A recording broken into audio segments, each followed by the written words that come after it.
कल्याण सिंह जी माता जी का स्वर्गवास हो गया था। आज उनके परिवार में कार्यक्रम था, उस कार्यक्रम में शामिल होने आए थे। इस दुख की घड़ी में और जो कार्यक्रम माता जी के ना रहने पर संपन्न हो रहा है, उस कार्यक्रम में मैं शामिल होने आया था। ये कन्नौज क्षेत्र और इनका गांव और आसपास का क्षेत्र हम लोगों के लिए नया नहीं है। राजनीति की जब शुरुआत हुई थी, इसी क्षेत्र के लोगों से मिलकर के और इसी क्षेत्र के लोगों ने समाजवादी पार्टी को आगे बढ़ाने का काम हमेशा किया है। भैया पीडीए फार्मूला पे क्या हरियाणा में चुनाव लड़ेगी सपा? ये कहाँ चुनाव लड़ना है ये पार्टी तय करेगी और भविष्य में समाजवादी पार्टी राष्ट्रीय पार्टी कैसे बने उस दिशा में समाजवादी कार्यकर्ता नेता हम लोग लगातार काम करते रहेंगे। भैया कल मुख्यमंत्री ने कहा है लाल टोपी वालों के काले कारनामे अब सामने आ रहे हैं, क्या कहेंगे? देखिए, कभी कभी लोगों को सदमा लगता है।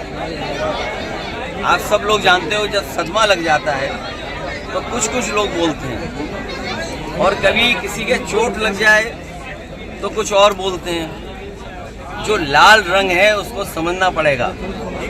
ये लाल रंग क्रांति का है, लाल रंग हमारे इमोशंस का है, ये लाल रंग मेल मिलाप का है।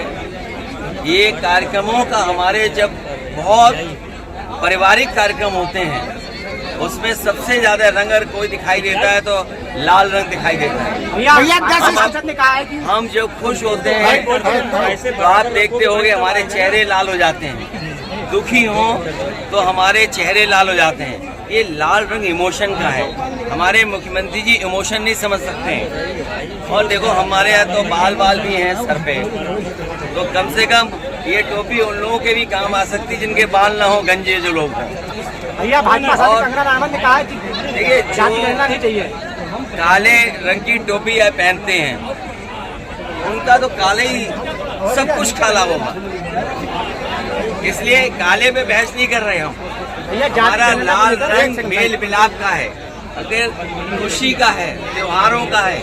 हमारी देवियों के जितने कार्यक्रम संपन्न होते हैं, दुर्गा माँ का लाल रंग, हमारे पारिवारिक कार्यक्रम होते हैं, लाल रंग सबसे ज्यादा इस्तेमाल होता है। आखिरकार नाराजगी क्या है? इसीलिए मैंने कहा ये जो हार का सदमा है, जो हार की वजह से सदमे से नहीं उभर पा रहे हैं, इसलिए उन्हें हर जगह लाल रंग दिखाई दे रहा है। भैया कई स्टेशनों के नाम जो है वो चेंज किए गए हैं, आपका भी एक ट्वीट सामने आया है।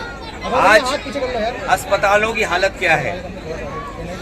आज अस्पतालों की हालत क्या है? जो अस्पताल बनाए गए थे समाजवादी सरकार में, वो भी अस्पताल नहीं चला पा रहे। स्कूल की व्यवस्था ठप हो गई, बच्चों को जो फल मिलते थे वो नहीं मिल पा रहे हैं, खाना जो स्वादिष्ट मिलना चाहिए वो नहीं मिल पा रहा है, ड्रेस नहीं, कपड़े नहीं, उनके पास पढ़ाई के लिए कोई इंतजाम नहीं।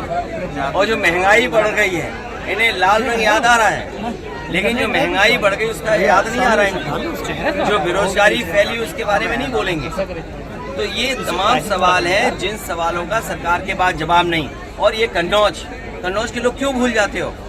इसी जिले में एक बेटी को बताओ पिता क्या चाहता था। इसी जिले में क्या एक बेटी को नहीं लटका दिया गया, जान नहीं चली गई उसकी? कोई चर्चा कर रहा है उसके बारे में? और बगल का जिला है, दो लोगों की जान गई, कि हत्या की गई, कि आत्महत्या कर ली। सरकार के पास क्या जवाब है? सरकार के पास कोई जवाब हो तो बताए सरकार। और यहाँ पर इसी जिले में क्या बेटी को एक फांसी पर नहीं लटका दिया गया? उसके परिवार वाले क्या संतुष्ट हैं उससे, जांच से? और केवल यही नहीं, 2 जिले नहीं, पूरे उत्तर प्रदेश में देख लो, हर दिन घटना हो रही है बेटी के ऊपर। छोटी छोटी बालिकाएं हैं, उनके साथ घटनाएं हो रही हैं। सरकार क्या कर रही है आखिरकार? सरकार इसीलिए जानबूझ करके इधर उधर वाली बात कर रही है क्योंकि वो सरकार की जिम्मेदारी है कि सुरक्षित हमारी माताएं बहनें रहें। कोई दिन नहीं जा रहा जिस दिन चेन स्नैचिंग नहीं हो रही हो।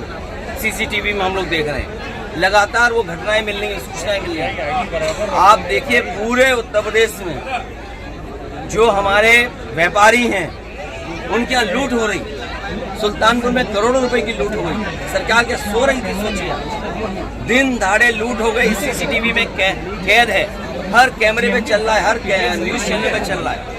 और उसके बाद ऐसा ही नहीं कि घटना और न हुई है उत्तर प्रदेश में, और जिलों से भी खबरें आ रही है कि जहाँ पर घटना इस तरह की लूट की हुई है। तो सरकार क्या सो रही है? क्या कर रही है सरकार? सर, जाति जनगणना अयोध्या में सर्किट रेट से जमीन बनाने का प्रस्ताव आया। देखिए, गरीबों से जब जमीन ले ली गई, जब गरीब ये मांग कर रहा था कि वहाँ पर सर्किट रेट बढ़ा करके 4 गुना और 6 गुना मुआवजा दिया जाए, तो सरकार ने वहाँ का न सर्किट रेट बढ़ाया, न किसानों को मुआवजा देने के लिए इंतजाम नहीं किया। और जो बड़े लोगों ने, कारोबारियों ने, और खासकर बीजेपी के लोगों ने जमीन ले ली, बीजेपी के लोगों को मुनाफा मिले, वो ज्यादा पैसा कमाएं।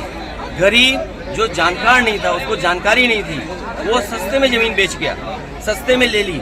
और अब जब जमीनें बीजेपी के लोगों के पास पहुंच गई, बड़े कारोबारियों के पास जमीन पहुंच गई, तो सर्किट रेट बढ़ाया जा रहा है जिससे उन्हें मुनाफा ज्यादा हो। हम लोगों की ये मांग थी कि किसानों से जमीन ली जाए तो सर्किट रेट बढ़ा करके ली जाए, तब सरकार ने सर्किट रेट नहीं बढ़ाया। गरीब हमारा किसान वो समझ नहीं पाया, उसकी जमीन जब बीजेपी वालों ने दूसरों को बिकवा दी, खुद खरीद ली, उसके बाद उनको मुनाफा पहुंचाने के लिए सर्किट रेट बढ़ाया जा रहा है। कंगना रनावत जाति जनगणना के लिए मना कर रहे हैं। मैं इस पे कुछ नहीं कहूँगा, इसमें बीजेपी के लोग अपनी सफाई दें। और याद रखना, बीजेपी वाले कई बार रणनीति अपनाते हैं कि अपने लोगों से कुछ ऐसी बात कहलवाते हैं।